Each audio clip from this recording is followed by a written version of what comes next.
comments.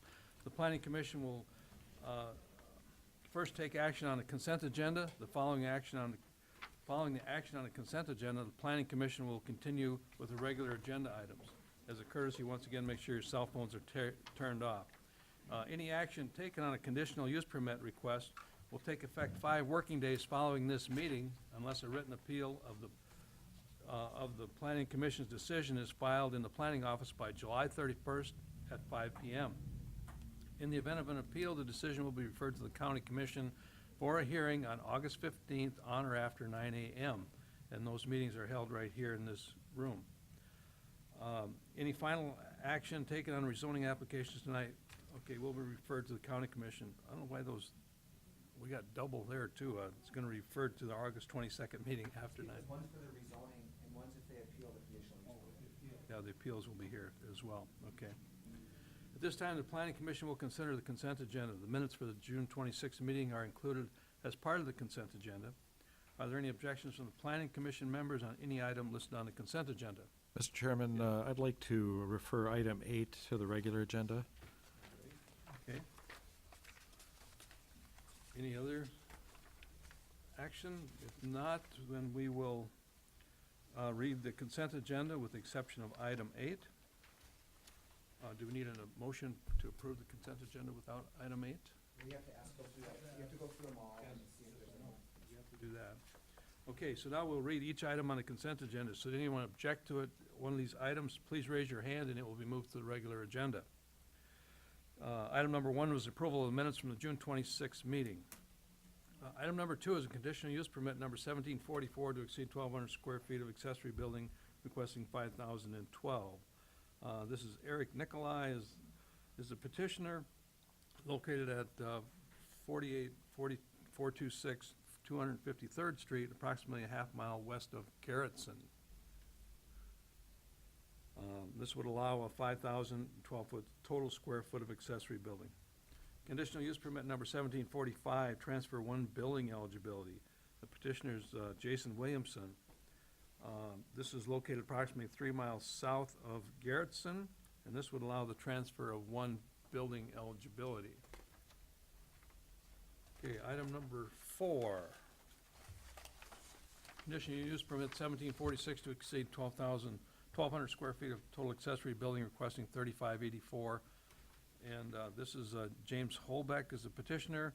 It's at 25515 Helen Trail, approximately 5 miles north of Sioux Falls. You have someone that's objecting. Okay? If we have an objection on that, number 4, then that will be moved to the regular agenda. Okay, item number 5, conditional use permit number 1747 to transfer 2 building eligibilities. Petitioner is Janelle Hansel. It's approximately 1 mile northwest of Humboldt. Okay, and this would allow the transfer of the 2 building eligibilities. Item number 6, conditional use permit 1749 to transfer 1 building eligibility. And this is Dalton Grimius, and the owner is Sandra Grimius. It's approximately 3 miles east of Sioux Falls. And this would allow the transfer of 1 building eligibility. See any objections on that? Item number 7, conditional use permit to 1750 to exceed 1,200 total square feet, requesting 2,616. This is Tyler Kane. He's also the owner. It's at 25345 477th Avenue. It's approximately 4 miles southeast of Baltic. And this would allow 2,616 total square feet of accessory building area. And so on the on the consent agenda, then we have items 1, 2, 3, 5, 6, and 7. Move approval of the consent agenda. Okay. Well, motion, we have a second. There's a hand up in the back, Mr. Chairman. You have a question? No question. Okay. Do you have a question, sir? I have a question, but, and I may be way out of order, but is there a way to turn up your microphones? Because an old geezer like me's really having a hard time hearing everything. The microphones are on, sir, I'm sorry. Yeah, they're not necessarily directed at us as well as they could be, that's for sure. I don't know if this So, would make a difference, I talk like that? Feel free to move up a row, too. Speakers, it sure doesn't. The guy from church already left, so you can sit up front now. I sit in the front row at church, so. Okay.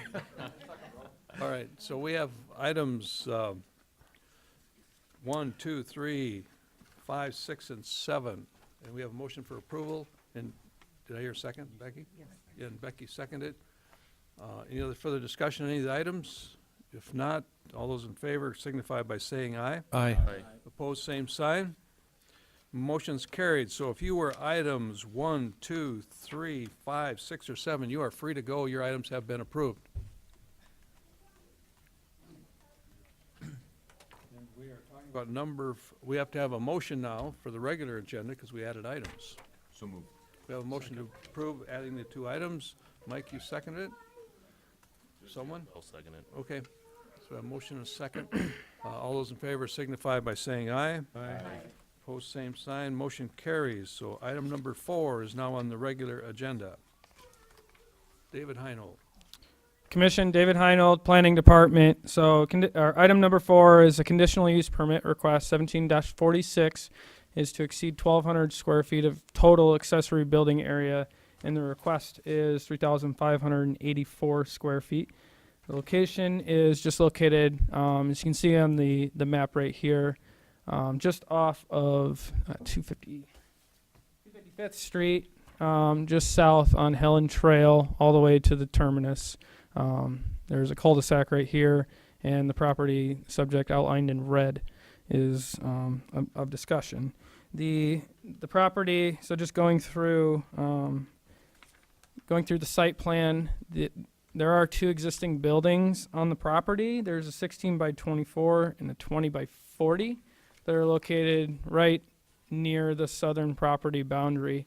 And the proposed 40 by 60 building would be located between where the house is being constructed right now and those 2 existing sheds, so right in the middle. And then the driveway is like right here, right off the cul-de-sac circle. Going through just some of the accessory building sizes in the area, staff goes out and analyzes based on the records that we have with building permits of the sizes buildings through equalization department. Just going through the property at 47542 Washington Street, which is just located to the south of this property right here, is actually conducted of more than just 1 lot. It's actually 3 lots that are combined in the same owner. So it's a total of about 25 acres just split into those 3 lots. That property has 3,954 square feet total accessory building area. And comparatively, just down the street, the Planning Commission approved accessory building area 47560, which is located just to the east of that property that I just mentioned, and that was to allow 3,376 square feet, and that was a few months ago, on 8.69 acres. I forgot to mention, the subject property is 4.23 acres, so roughly half the size of those properties, that property itself. The other sizes in the area along 255th Street, there is a building that is 2,400 square feet, which is on approximately 1 acre of ground, which is located to the west of the subject northwest of the subject property. Just going through some of the conditional use permit criteria and quickly going through that. I don't want to go to that yet. The effect upon the use and enjoyment of other property in the immediate vicinity for other uses already permitted and upon property values in the immediate vicinity. As I've mentioned, the general area, there's buildings that range in the size from 1,200 square feet to 5,060 square feet on different size lots, as you can see on the map on the screen. And the building itself will be used for the owner's own personal storage. There's no commercial storage or business activities that are allowed on site. And then the remaining area around that is, as you can see, is primarily agricultural with those residential houses. Pretty dense area, so a lot of the building eligibilities are most, if not all, used up. in the general area. 2, that the effect upon the normal and orderly development and improvement of surrounding vacant property for uses predominant in the area. I think I mentioned the use of the building is only for personal use, given the size of the other accessory building sizes in the area. 3,580 square feet of accessory building area would be congruent with the land composition. 3, that utilities, access roads, drainage, and other necessary facilities are provided. Access to the petitioner's building is off the existing driveway, so no further infrastructure would need to be provided. The natural topography, and just skipping forward with, and this goes into condition or criteria number 5 or number 3 as well, as far as hydrology and drainage is concerned for the building. So you're looking at the property here. This is kind of on top of that hill, which I have a couple pictures that show that. Then the property, it goes up and then it goes back down towards 255th Street, as well as there's also an area that goes straight down this way to the northwest. And then this is a low area down here. So it's the proposed accessory building will undoubtedly produce stormwater runoff, but should not significantly affect the surrounding property owners given the natural lay of the land.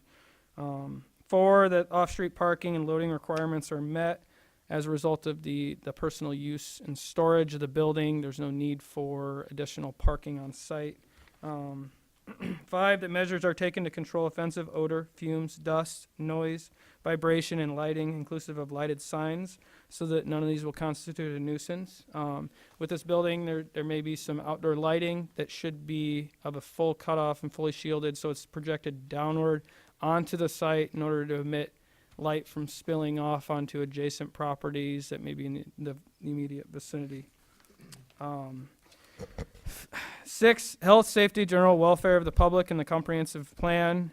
The proposed accessory building should have no effect on the health, safety, and general welfare of the public. The use of the building is only for private use and storage. Should create few problems to surrounding property owners with the adherence to the public nuisance ordinance.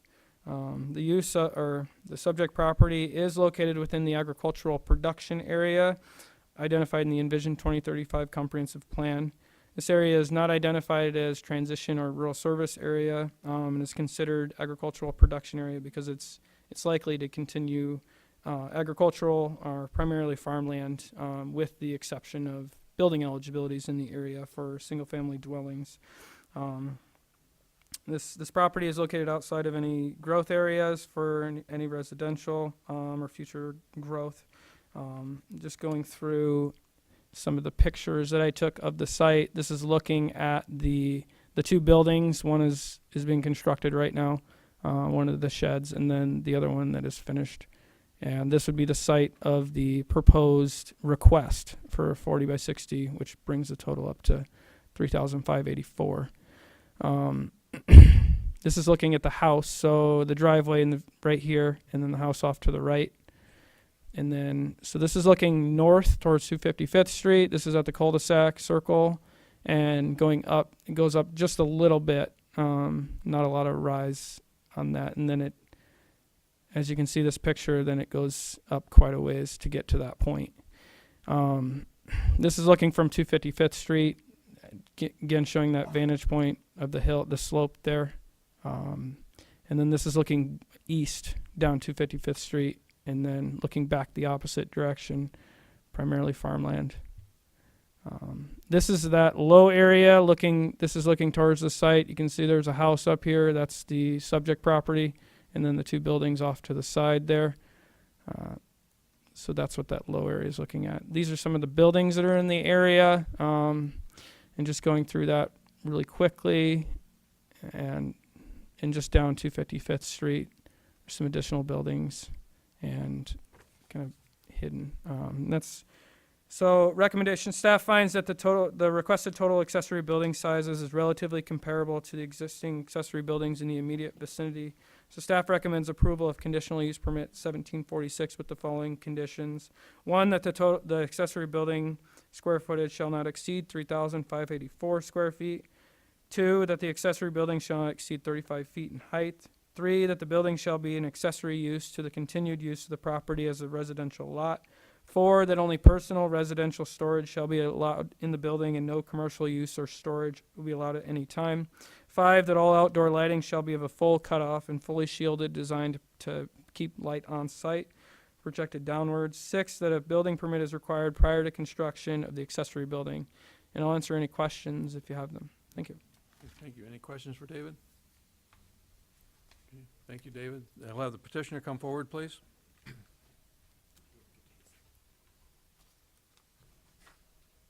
State your name and address, please. Jim Holbeck, current address is 27339 Ridgeway Road, Harrisburg. Okay. My wife and I flipped, I lost, I have to come up. Okay. Any questions for Mr. Holbrook? Mr. Holbeck, you're expanding the buildings that you're got on that area there? Yeah, it's all going up now pretty much at once. I had the other two constructed, or the builder had to pull off. He didn't finish the second one, and the first one's almost done. And I'm just looking at adding this other building, which would put me over that figure. Okay. Any other questions? Okay, thank you. I guess there's no other questions for you. Okay. Anyone else in the audience care to address this? Please come forward, state your name and address.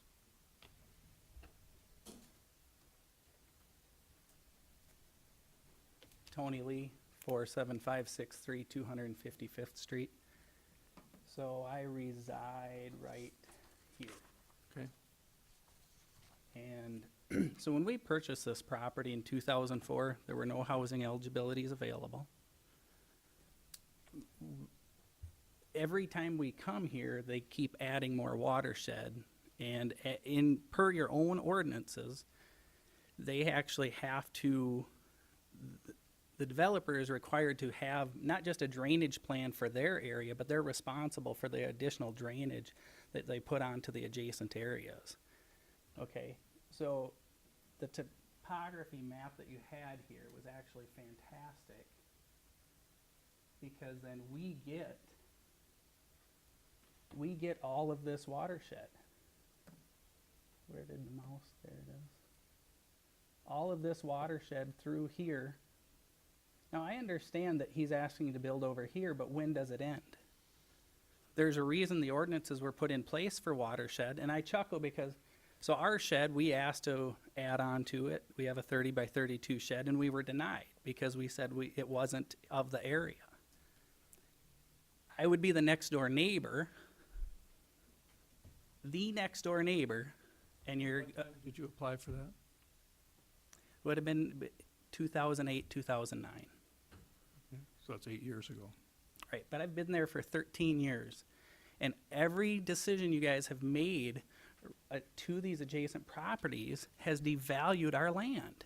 We have flooded twice. Okay, and before our house flooded, we already had drainage tile on the inside, and that drainage tile stays dry. It's all groundwater runoff. And at what point does it stop? I mean, in 2009, we stood up here, and even the state's attorney stood up here, stating the precedence that was being set was ill-advised. When does it stop? I flooded twice. If you allow this to happen on that lot, when they decide to build on 3 and 4, we're going to get additional runoff. So, for the first time in 13 years, this road right here was completely underwater. So now there needs to be more culverts put in, and who's responsible for that? The township doesn't acquire this land. I've done the maintenance since I lived there. Okay, so why are we allowing additional buildings when we can't shed the water that's already there? Okay, that's a good point. Scott, can you, in this particular situation, so there's lots on the east side of that road yet, right? Is this, what's this land in right now? Pasture, hayland, It's cornfield? alfalfa, which also contributed, because I've done the research. When you switch from row crops to alfalfa or a grass type land, you go from an 80% open area to only a 20% open area, so we get additional runoff. I recall when you were here before, when the Holbecks were first applying for this. But Scott, who is actually responsible? Is it the county? Is it the developer? Who is it? For the road, Drainage? Is that just the, well, it ends up being a civil matter between the property owners, ultimately. And so that becomes the next problem, though. You guys approve it, and then it's our checkbooks as the current residents to actually get help. anyone have any questions for him? Mr. Chairman, I have Yes. a question for Mr. Holbeck. Yes. Sir, considering the issues with your neighbor there, which I also recall him being here talking about this previously, have you taken any steps to blunt the effect of water runoff? Well, the flooding that Mr. Lee talks about took place before I owned the property. And it was all in a agricultural alfalfa field that I bought, and it's currently in that same state except for where we put a house. The house that shows on this picture is my son's house. We're building right next to him. And I'll get to that answer there. Our shed, if you look at the topography, is all going to be going to the northwest. It's not going to be going to the north down this road. It's not going to impact that. So if it's the precedence that's being set, this one isn't something that's going to impact his property. I did put a berm across lot number 4, I believe it is. I can't read that very well. Right on the south side of his property when he said that he was having trouble with flooding. This is a berm that was put on. It had nothing to do with the fact that we're building on it. It was just everything to do with he was complaining that he was getting water in his basement from before, and so I thought, well, maybe I'll solve this by putting a berm across. After I put the berm across, he asked me to put a culvert in it. So the culvert now goes onto his property. As far as the drainage on the road flooding, that was in the thaw, freeze time of the winter when the culvert froze shut. And I think that happens regularly and a lot of times when this sort of stuff happens. So that's what I can respond to that. I'll take any other questions if you want me to answer any of the other issues. Any other questions for Mr. Holbeck while he's up there? I have a question for David again. Sorry. Yes, okay. And Mr. Lee, I think. David, could you show us lot David 4 Hutter, yes. on the map there? Okay. I didn't see it over here when I looked. It's bigger over here. So basically, the drainage on the east side of that road, all is gonna go north, basically? No. Not on your side, I'm talking, am I kind of turned here? If I can point, Yes, if you don't mind. yes, go ahead and point that out, please. Basically, this is the top of the crest of the hill right here. And so things will go that way, but this will go this way. So everything on the east side of this road, yes, these things will drain that way, but this lot will drain this way. This stuff goes this direction. This stuff goes that direction. All right, thank you.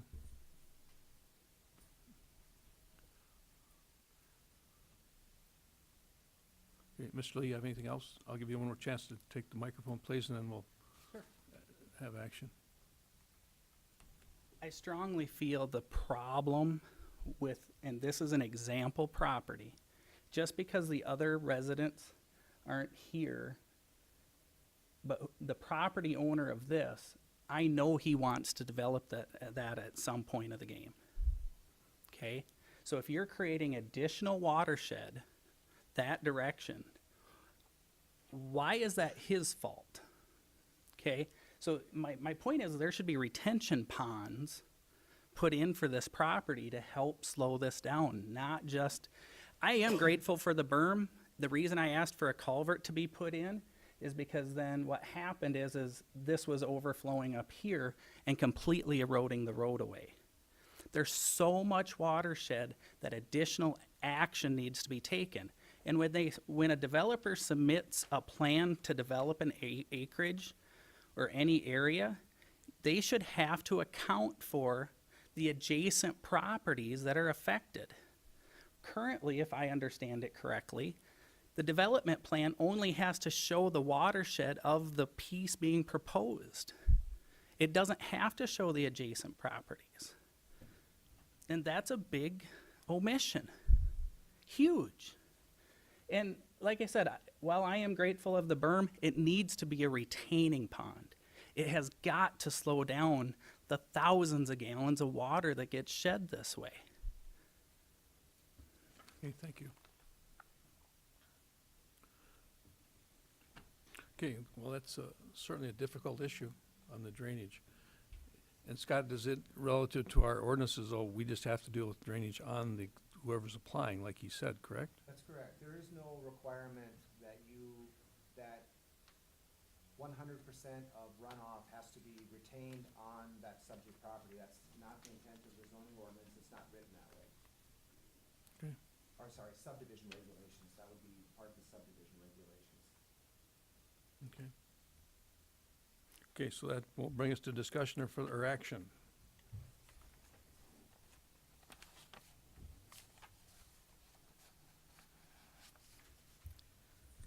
Well, Mr. Chairman, it does seem like it always runs downhill, and am I on the low end of this table?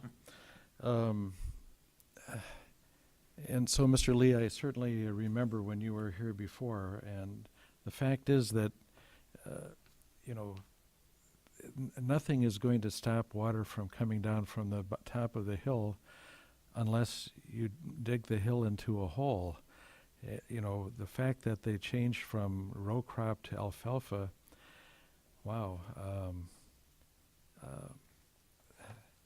that shouldn't affect it that much. I can understand that it might, but I don't see that. I don't know. I would be happy to have my neighbor with a crop of any kind, I think. Well, it is difficult, but then that's something we may have to deal with in the future. Like I say, if we have a subdivision regulation, maybe that regulation has to look at, just like we do on tiling regulations, you have to look downstream a little ways. As you know, we just did away with our tiling regulations here in Minnehaha County. And it does seem like the problem that would be more logically solved by a municipality or maybe a township board. I'm not sure it's incumbent on us to solve it at this Yes, table. and I don't know how this particular township goes, but in our township, they do section lines only. So they wouldn't deal with this at all. And probably your township's the same way. Yeah, because they don't want to get involved like Split Rock does out there. Okay, we need a motion for action. Well, I'm going to make a motion to approve the request of Mr. Holbuck. Okay, we have a motion. Do we have a second for that motion? I would second, based on the fact that it seems that this particular project, this time, this location fits, and this drainage is an immediate impact, but I think Mr. Lee does make some good points that that drainage has to be considered in any future development. What will that look like, or what will that mean? We'll have to address at that time, I would think, but I would second for this project here tonight. We have a motion and a second. So, Mr. Chairman, just a point of order, is that the motion include the conditions as read? Yeah. Yes, sir. Okay, just want to make sure. And Mr. Chairman, I guess, you know, do you feel that, and do we feel that this is the kind of thing we need to revise our ordinances on?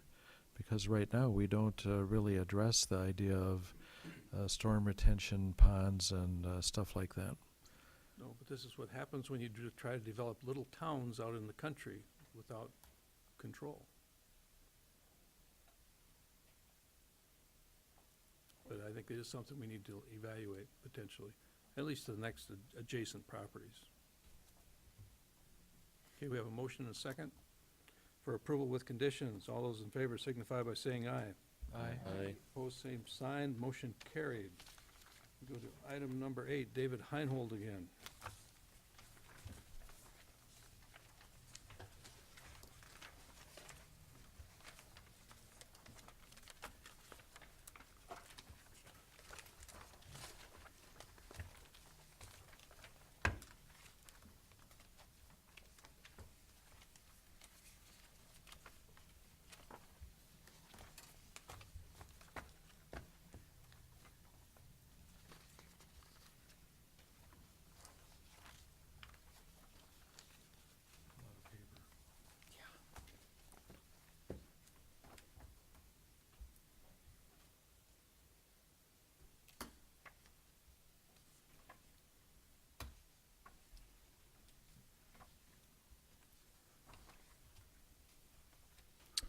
David Heinold, Planning Department. Let's bring this up. This item was deferred from the last month's meeting in June. It's a request to exceed 1,200 square feet of accessory building area. It's 9,574. Already going through petitioner. I just go through just a summary of the subject property is located just off of 258th Street. There's an existing subdivision, about 40 to 50 homes there. This property is located just off of Packard Lane and encompasses about 8.22 acres. Just going through the site plan, the petitioner, the building that is in question has been removed from the property. It was a 20 by 30 machine shed, and the request would accommodate, or request to add a 30 by 48 post frame steel building, which would be located right here, outlined for reference. Going through, again, just going through the sizes that are out there, and really quickly, mainly the sizes in the area go from about 1,200 to a maximum of like 3,278. The property, it's on Kiwanis Avenue, as you can see down here, is about the same size as the subject property itself, right here, just to the southwest. So just going through some of the pictures that I took on site. This is that area where that building would be located on the property, the 30 by 48. The existing petitioner's house and garage, or attached garage. This is one of the buildings on the site that's located towards the north of the property, behind the house. This is located along the driveway, a little shed, another little building that's included, and a couple other ones. And these are located at the front, the south of the property, closer to the entrance to Packard Lane, and then going across the street. And then this is looking from Packard Lane towards the property, so you only see the two buildings that are located closer there. The rest are farther back. Just going through some of the sizes in the area. These are along Packard Lane, right next to the subject property. This is located just to the southwest. There's an additional circle lane there. There's a cornfield or farmland that separates the two subdivisions. This is just a subdivision of like half a dozen homes. As a comparison. And this is also in the same subdivision as the one I just showed in that little 6 subdivision grouping. Same one. And so without that, I would ask for any questions if you have them. Any questions? Mr. Chairman, David, so there's numerous sheds and outbuildings on this property, and this is just going to add to the total square footage that they're going to have, right? Yes, correct. So how many other buildings do they have? Oh, the total about 8 or 9 buildings, so including the little sheds. So there's really small ones on the property. So it adds up the entire total of everything. Thank you. Any other questions of David? Okay, there's a petitioner here. Thank you. Yeah, state your name and address, please. Dennis Lighthizer, 25764 Packard Lane. Okay, you have any questions, Mr. Lighthizer? It basically looks like, when I did the quick math, you're looking for another 1,000 square feet after you tore down the other shed, right? Yeah, we had the 20 by 30, and we want to go to 30 by 48. You have questions of Mr. Lighthizer? Mr. Chairman, so are you going to be, having events on your property, or what are you going to be using this for? I saw Family things. a sign that said Party House on one of the photos there. That was because Party a month barn, yeah. ago, when he was taking pictures, we were getting ready for my mother's birthday, and she turned 100 years old, and we had her party there. So I hope it was to a good one. identify where the people would come. Okay. Is this the original farmstead or something? It's, That's yeah, the way it looks to me when I look at the 24 years barn. ago, I bought the farmstead. Okay. Yeah. Any other questions for Mr. Lighthizer? If not, thank you. Okay. Okay, anyone in the audience care to address this item? If not, we'll call for action.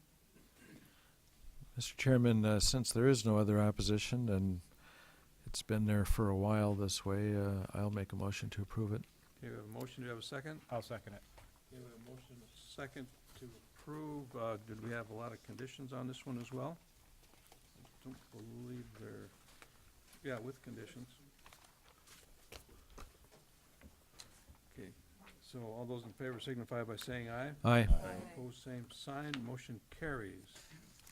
And the next item should be number 9. Scott. Okay, as we forward look at the PowerPoint presentation here. Okay, this is the time for a scheduled public hearing on a planned development rezoning request. This is rezone 1701 to rezone 80 acres, approximately 6 miles west of Sioux Falls, rezoning it from A1 agriculture to the Eagle Ridge Crossing Plan Development. And as you know, the county uses many different kinds of planning techniques, such as zoning density, the use of subdivision regulations and plan developments to accomplish the goals of the comprehensive plan. And the plan says that occasionally conventional zoning districts can be a barrier to innovative design and development techniques, and that's when you call in a plan development that can look at an entire plan in one swoop, basically, and typically a plan development has mixed uses. It may have components of residential, components of agriculture, components of commercial or industrial.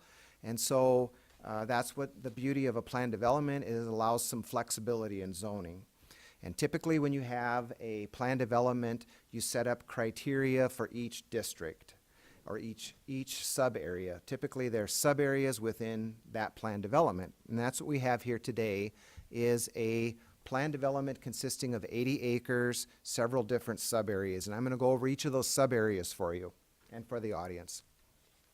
So this is first of all, just so everyone's clear where this is at, this is the county highway along the north here. This is the intersection of the Wall Lake Oil. The Wall Lake is basically 1 mile to the north of this. This is 41st Street. To give you an idea, this is the end of 41st Street. The pavement ends right here. At this point over here, this becomes gravel. As you go further south on this, 1 mile south of here is the county line, and then it continues into a Turner County highway. So there's a correction line there, and it goes down to Chancellor in that area. So that gives you an idea where this is at. So let's go over the sub-areas. So as you recall,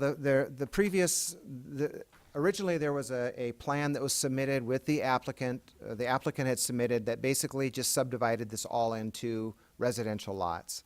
And I had originally recommended not to approve that. I didn't feel it met the intent of what a plan development was. The applicant and Eric Willitson went back to the drawing board, and they've submitted this. So what we have here are several sub-areas. Sub-area A is what I would call residential lots. Those lots range from 1 acre, basically 1.2 to approximately 1.4 acres in size. And there's 31 residential lots within the 2 sub-areas. So the sub-areas are located on either side of what is sub-area E, and I don't mean to jump around, but sub-area E is basically open space, park. There's a playground that's been called for. There's a pond and a large area of walking trails. That is, I feel, a very good use of that area because it is a floodplain, and we want to encourage development to occur away from that floodplain. So I think there's a benefit to having that as open space for the sub-area A, because it'll give them some buffers from each other It'll provide a beautiful open space for them to walk in. The next area is sub-area B. That is the existing farmstead. There is a farmstead with a nice shelter belt there. They're calling for that to stay ag. And I believe that area was approximately 3.9 acres, just under 4 acres. Sub-area C is the commercial area, and this is an area that's approximately 4 to 5 acres in size. It's located directly at the intersection of County Highway 151 and County Highway 148. And the applicant is showing, depicting 2 commercial buildings. One is a convenience store with a car wash, and the other would be like an office building or some similar use. Both of the structures would not be allowed to exceed 10,000 square feet, and the applicant has not identified any tenants at this time, but prior to any of those uses, a final development plan would have to be approved by the Planning Commission for the ultimate build-out of that sub-area C, the commercial area. And then finally, you have sub-area D, and D is an area that's proposed for multifamily. There are 2 separate parcels separated by the open space, and both of these lots are 4 to 5 acres in size, and each parcel is projected to have a maximum of 16 units, I believe, on each parcel. As I reviewed this, well, back up. The applicant is proposing to have community septic systems, and those are shown in a drain-filled area, and those type of systems need to be approved by South Dakota DENR. So any septic system would have to go through state approval. As I indicated in my staff report, I'm not really a fan of how the applicant has laid out their proposed residential, the multifamily portion of this.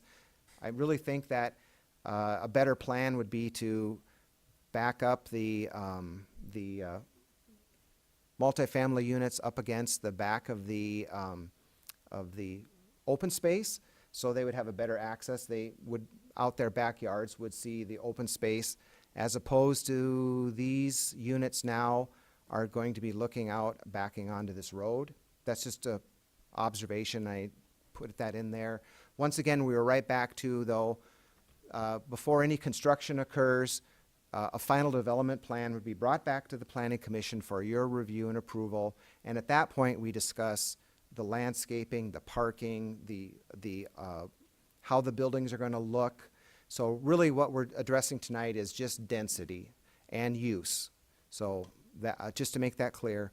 And then finally, as I indicated, the sub-area E is the park area, open space, and that's approximately 14 acres, I believe. Yeah, 14 acres. There's a pond, walking trails, a playground, and a small parking lot. And then you can see right here, they have an access that comes off of this road, and this is the playground area. So they have a small playground, parking, and then what I would call a trailhead where these walking trails would go around the pond and the open space. So each sub-area has criteria which govern its development, basically like conditions of approval.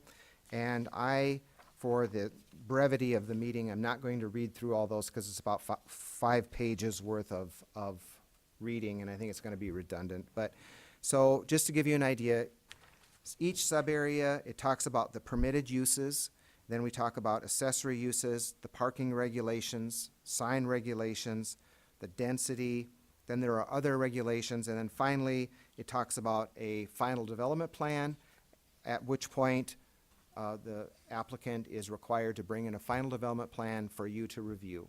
So it has been reviewed. The County Highway Department reviewed it and has indicated that they would need to have approval for the 2 approaches, actually 3 approaches onto the county highways, and I've discussed that with the engineer. Each sub-area regulations have been listed for your review. I can go over the pictures for you. This is basically the topographic, shows the the existing, the farmstead and the existing shelter belt trees that are here in sub-area B, which is the ag area. So this is back in April when there were no crops, so it'll give you actually a better idea what it looks like, but it's farmland and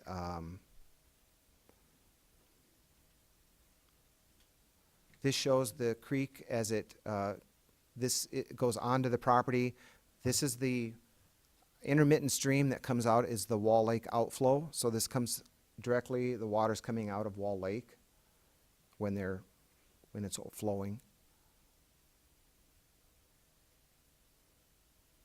So I will be glad to answer any questions. Staff is recommending approval based on the fact that we feel it is it's similar to other developments that we've had in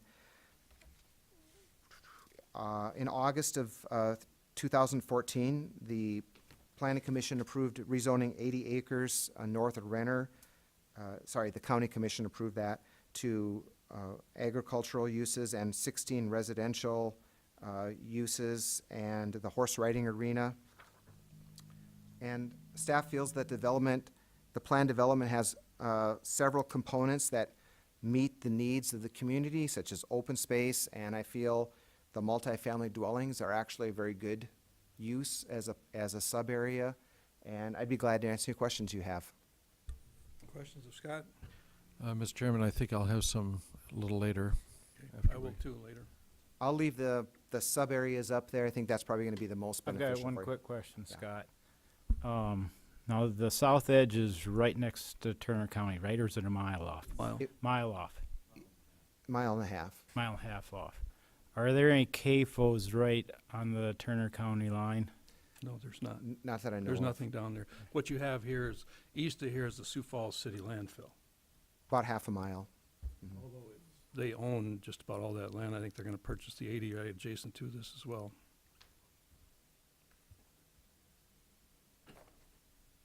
Okay, thank you. I'm sure we'll have additional questions. Petitioners here, please come forward. State your name and address. Good evening, Eric Willardson Lawn Engineering, 902 South Cleveland in Sioux Falls here. Here tonight on behalf of the Aaron family. Members of the family are also here, and I think a couple of them would like to address you. I'd like to thank staff. We've put a lot of hours in on this project. Scott's helped immensely with turning this into what we think is a pretty exciting project and for the county and for this area. And I think it's a great opportunity for economic development. Like Scott has indicated, we have a mix of both commercial, office, multifamily, residential, plus the open space. And the open space, for all intents and purposes, is floodway. It's undevelopable land essentially anyway. But again, as Scott has indicated, with the range of land uses, it seems that it's in conformance or compatible with the comprehensive plan as we've come up with the various uses. We did strike out and tried to invite the neighbors to a neighborhood meeting, and we had that neighborhood meeting. I think it was scheduled for a month or so ago. We sent out invitations to all the adjacent property owners that were on the list for the rezoning, and unfortunately, no one showed up. So we haven't presented it to the neighbors. That was our, I guess, opportunity to do that. As Scott indicated, there are similar developments, I think, that you can look at that utilize this type of a scheme. I think Doug is here tonight, actually lives in one, and would like to expose you to that a little bit. I think a lot of this is similar to what he's experienced and where he's living. Again, I understand county highways need to look at both drainage and access to the highways. As Scott indicated, it is at the intersection of two major highways. There is a commercial development 2 miles to the north at the Wall Lake corner and 3 miles to the east at, I believe, Highway 17.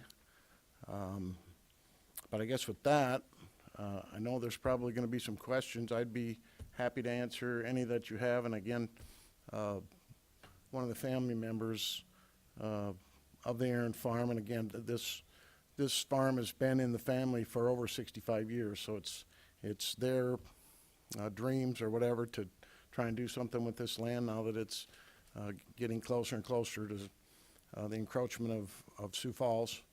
And I guess with that, any questions that you have of me right now, I'd be happy to answer. Any questions of the petitioner? Mr. Chairman, so Eric, who's going to own the pond and stuff? Because my experience is that a lot of times nobody pays taxes on these things, and then I wind up trying to give them away to somebody on the county. Understand, Mr. Barth.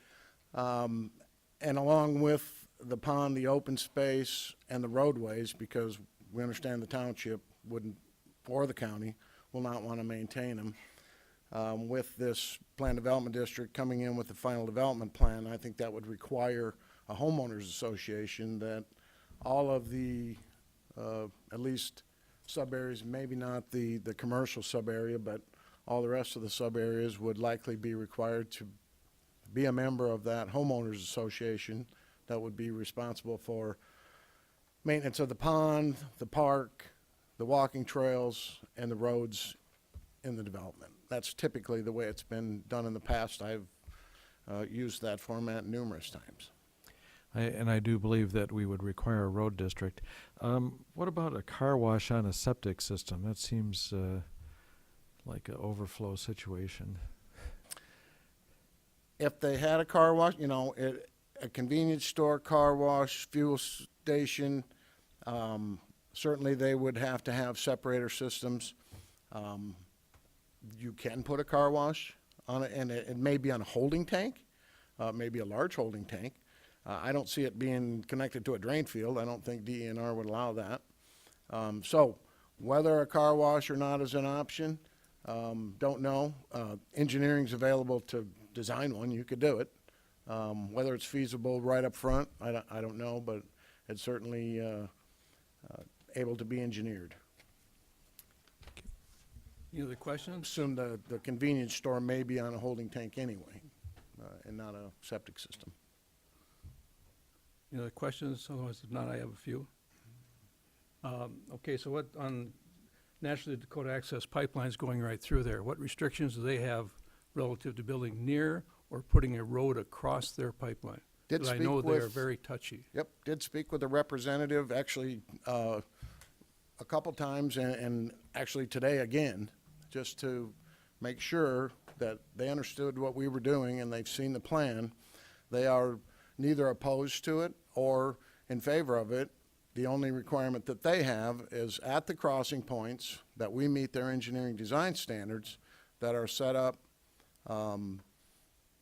with the easement that was granted for the pipeline. The pipeline was buried as a requirement of the Aaron, 6 feet deep through this area. And we would certainly work with Dakota Access to ensure that the roads and the crossings met their design standards. And by easement, their owners are required to. Okay, so basically what we're doing here is creating a town in rural Minnehaha County. Everybody says this is like things we've done before. No, it isn't. Well, We I don't have know that's never necessarily approved a one. town. It's a town. You've got fourplexes, you've got commercial. It's a town. You've got over 63 housing units of one type or another. That's a little town.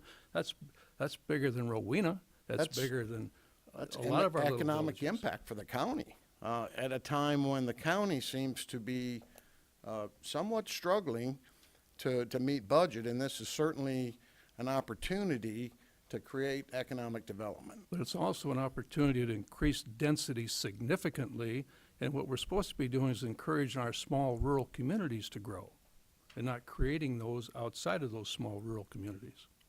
I think you can look around the county and see literally 30, 40 of very similar sized housing units And how many of them have housing fourplexes? developments. How many of them have fourplexes in Minnehaha County. in park areas? I've never seen them. I've seen a lot of them, but a lot of them are old. They've been there, put in the sixties, back in the seventies when they were still doing it, till zoning's changed in 85. And that's maybe something one of the owners will address because he lives in one in Iowa that has condos in it, and they're very popular. Okay, any other questions? Okay, thank you. Thank you Anyone very else care to much. come and address this, please?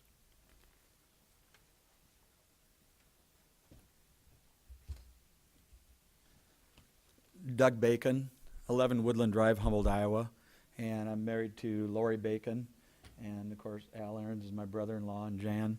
I've been certified as a spokesman here. As this plan developed, I guess I've been married to Lori for 26 years, and the family has talked about developing this property for years and years. They've felt like with the blacktop on both sides that it had potential. And as we worked through this with Eric, it occurred to me here just recently how similar this is to where I live. I live about 2.5 miles south of Humboldt, Iowa, which is a town of 6,000, and about 15 miles north of Fort Dodge, Iowa, which is a town of 30,000. And our development was set up in the 70s.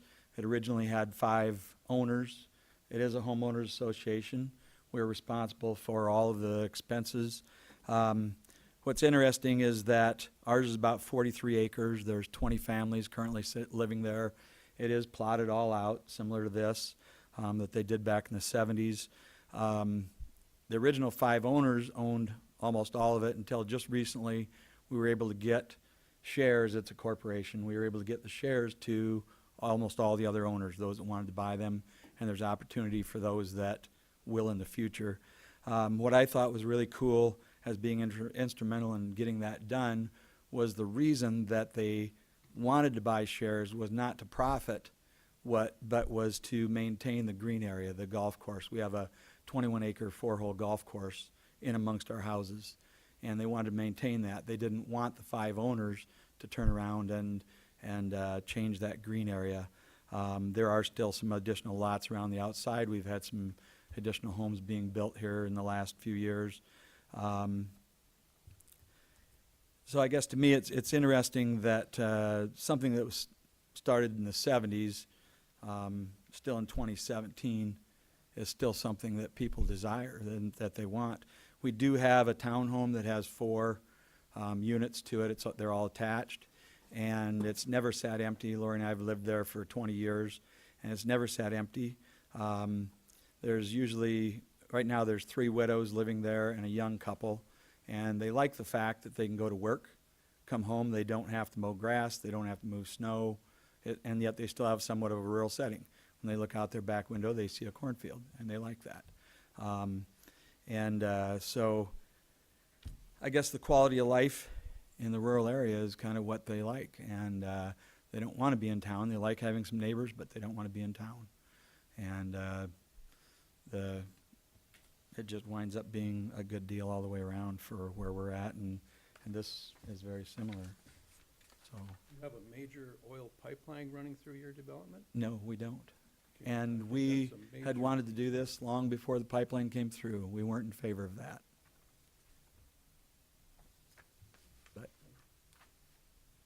Any other questions as petitioner? Okay, thank you. Anyone else care to address this? Yes. Mr. Lee, state your address again, please. 47563 255th Street. As somebody that's been in front of this board numerous times, this does not fit with what you guys have been preaching to me as a petitioner of businesses in town developments, work with your local municipalities. Your watershed on this, your runoff, this is a disaster waiting to happen. I understand there's engineering things that you can do for it, but this isn't the time or place. You know, the comprehensive plan is to preserve agricultural land. This is not it. Okay, thank you. Anyone else in the audience care to address us? Come forward, please, state your name and address.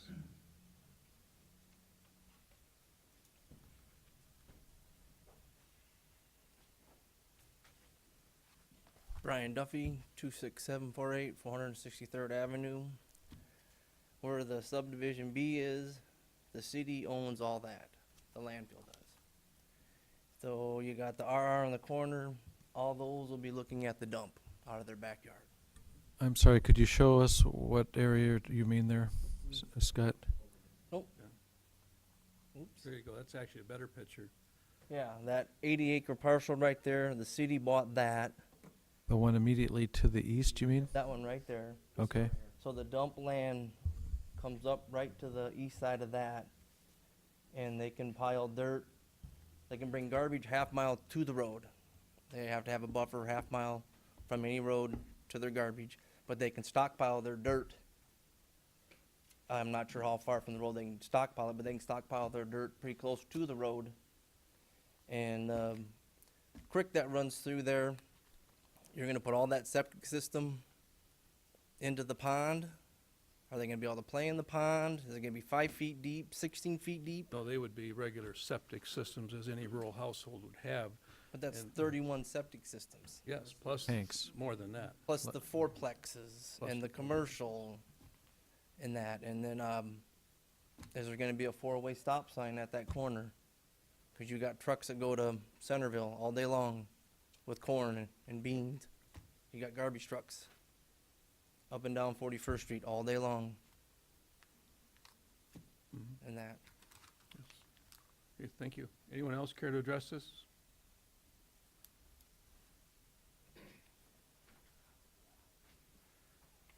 Wayne Prostrello, 26681, 463rd Avenue.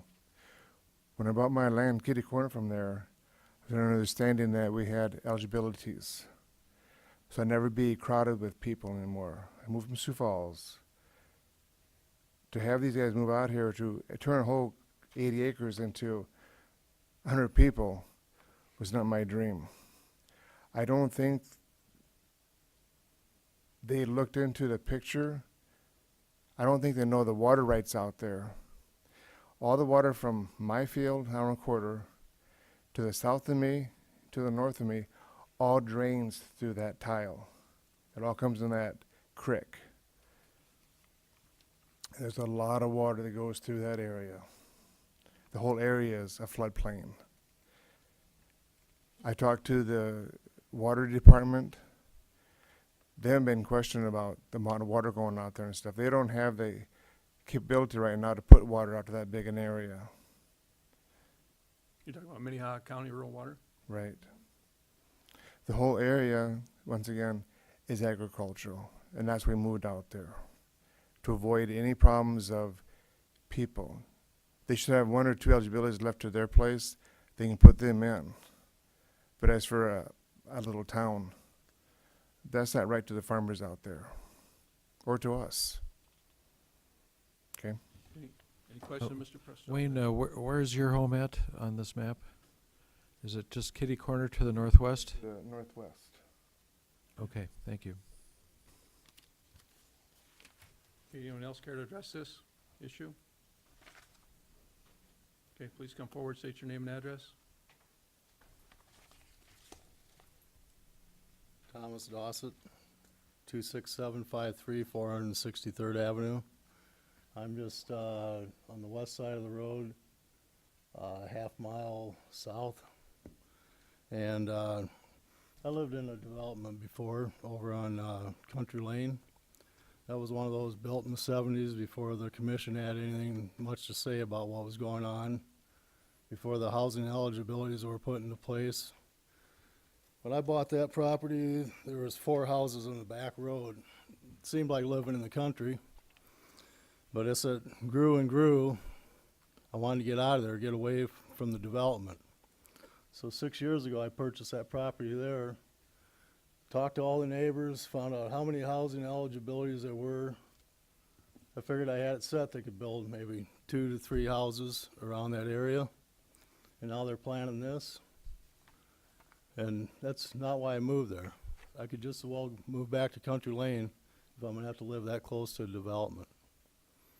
And I thought the housing eligibilities would protect people when they buy property to keep that from happening. I thought I was secure when I moved there. It can, however, if a landowner, I can think of a landowner north there who has probably 20 housing eligibilities, and if all his land was adjacent, he could basically make one development out of those 20 eligibilities. Yep, but what do they have there? They have 2. Yeah, put 2 houses there. Anyone else care to address this issue? Come forward, state your name and address, please.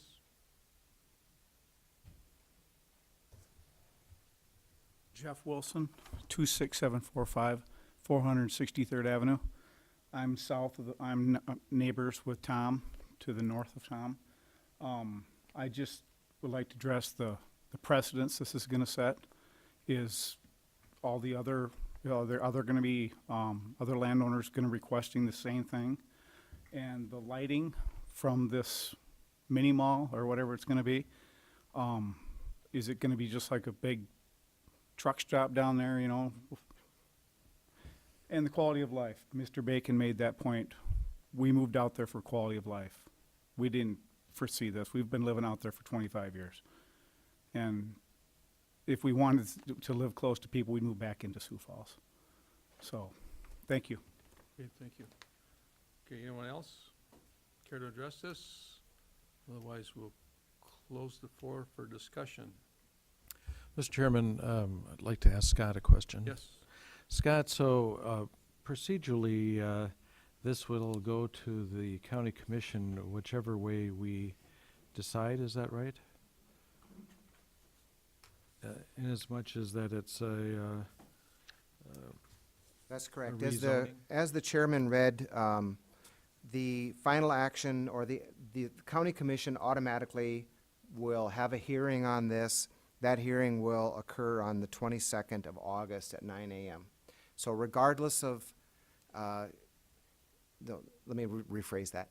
I will take your recommendation forward to the county commission at that hearing on the 22nd of August.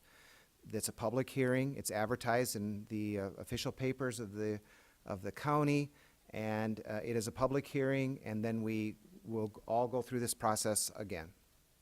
And there'll be a public hearing in front of the county commission, so. So whether we approve it or disapprove it, let me say, in talking to the other commissioners, that they do read our minutes. Oftentimes, there is additional information that comes to us that wasn't in this hearing, so to speak, but we do read it. And my responsibility is to facilitate that meeting. I set up the hearing notice. Whatever decision you make, that's the decision I present to the planning commission. And I no longer will be presenting my staff report or what my thoughts are. I will be presenting your recommendation to the county commission. Okay, thank you, Scott.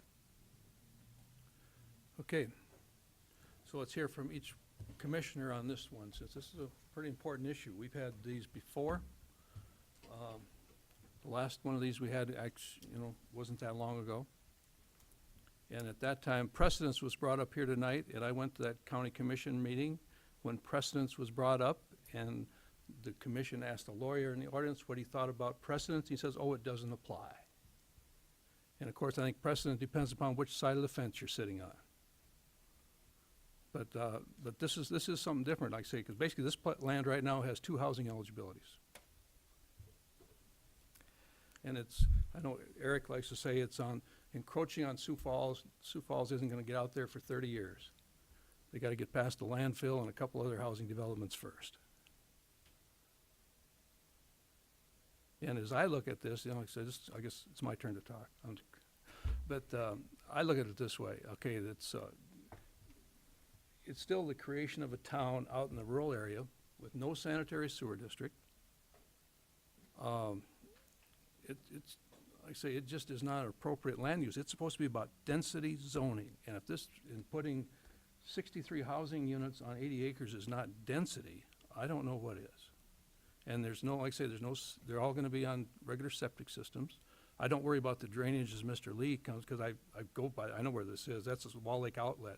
It basically flows to the middle of June, then it dries up unless we get heavy rain, is basically the way it works. And unless you get 14 inches of rain like we had that one year down that area, and then it really flows. But I would say, as I look at this, you talk about precedents, there's, like I say, commercial on the corner of a county highway, we've done that many times. You really, that part of it is probably the one part of it that is consistent with what we've done in the past. In looking at our Envision 2035 plan, that would be a spot. But as I look at this, this is creation of a town. That's all there is to it. I mean, if you had 3 people, the man stepped up and said there'll be 100 people living there. No, there'll be more like 200 people living there, if it's all full. Plus additional activities. And I just don't think that's appropriate. So let's poll. Bonnie, what are your thoughts? I'm going to support what you said about this being basically a small town in rural America here, but it's actually in rural Minnehaha County. My huge concern is the number of units we've got here, folks. These are a lot of units here.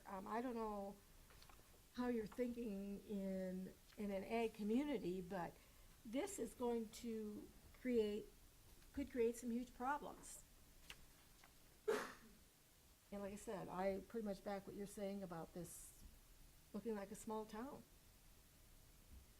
Especially with the different, you know, you've got single family, you've got multifamily, you've got, well, fourplexes.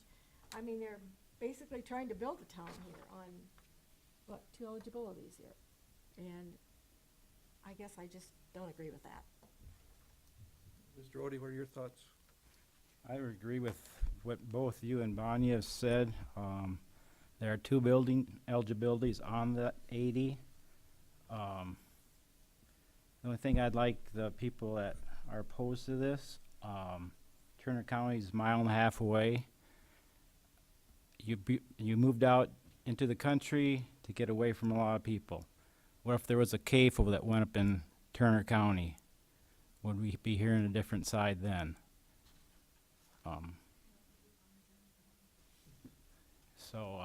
That's my big thing. I totally agree with what Mike and Bonnie have stated so far, but yeah, I don't like it.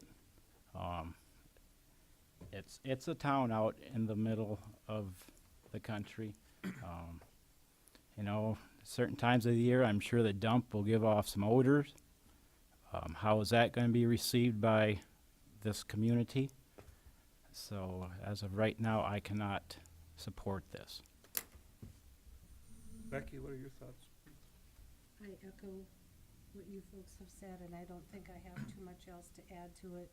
My biggest concern probably is all of these septic systems in a confined area, and it's gotta be a really big septic system to accommodate these fourplexes, and I'm sure it can be designed, but that is a concern for me. Mike, your thoughts? I guess I too would echo my concern for the density here. It's no secret my professional background is in construction, but even with that said, I think that this is far too dense of a area for this particular application. So I would vote against it. Okay, Mr. Cosbooth, your thoughts? Yeah, I appreciate the background that you guys have given. When I first looked at it, my concern initially was the same as everybody else's. Density. Wow, that's dense. And how does it fit? How does it work? I'm sure there's ways for it to be done, but that was my number one thing is, does this work here in that location? It's a lot of people try to put out there as it stands today. Okay, Commissioner Barth, you have any further thoughts? Well, let me just say that the French philosopher Sartre said, hell is other people. And it sometimes gets difficult when we're all crowded together. But I'm thinking that if we're going to hear this on the county commission level, rather than express an opinion right now, I'll just not show up at that meeting. But I do think that it's not right yet. I think that it's not impossible to persuade me, but I'm not persuaded by what we've got. And you know, think about the school district, think about traffic, think about the opportunities for agriculture being limited by objectors in this area. Think about being opposed to windmills. You know, when we add people, then we add additional feedback on all these kinds of issues. And so I'm waiting to hear what my fellows will make a motion here. Okay, thank you. Any other commission want any additional comments? If not, we'll call for action.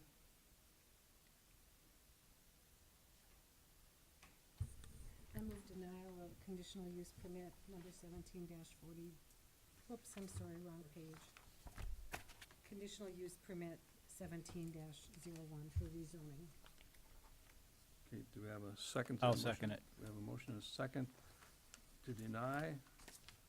All those in favor signify by saying aye. Aye. Aye. Opposed, same sign.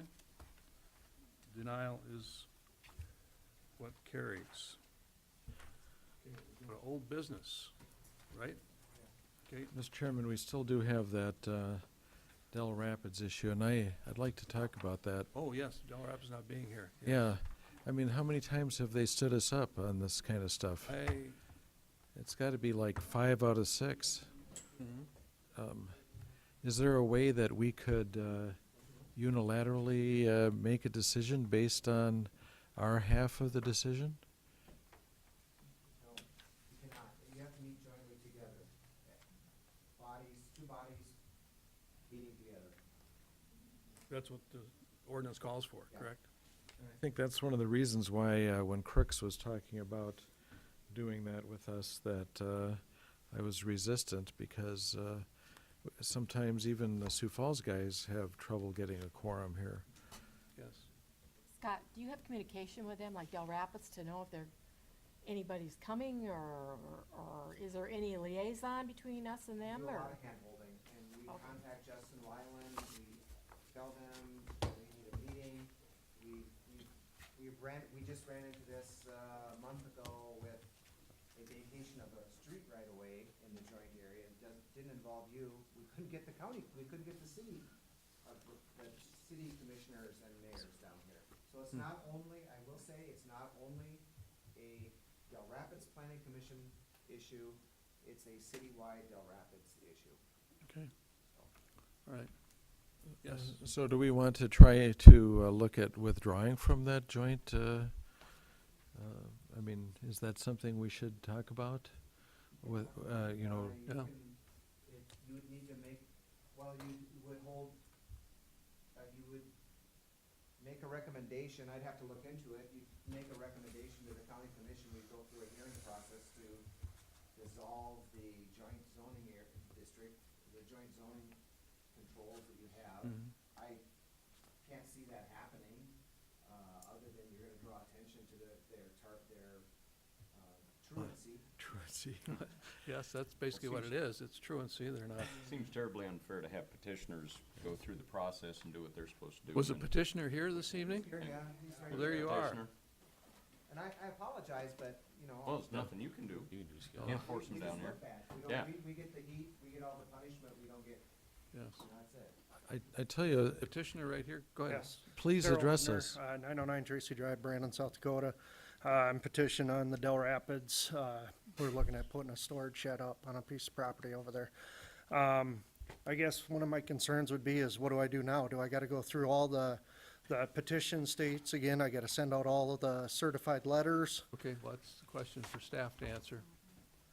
I mean, to be on the August, because I've already went through, sent them all out. I had 2 people contact. I guess one contacted here to find out what we were using the building for. And then another stopped down to the property owner to find out what they were doing and everything. But everybody around this property has buildings comparative to the building we're looking to build.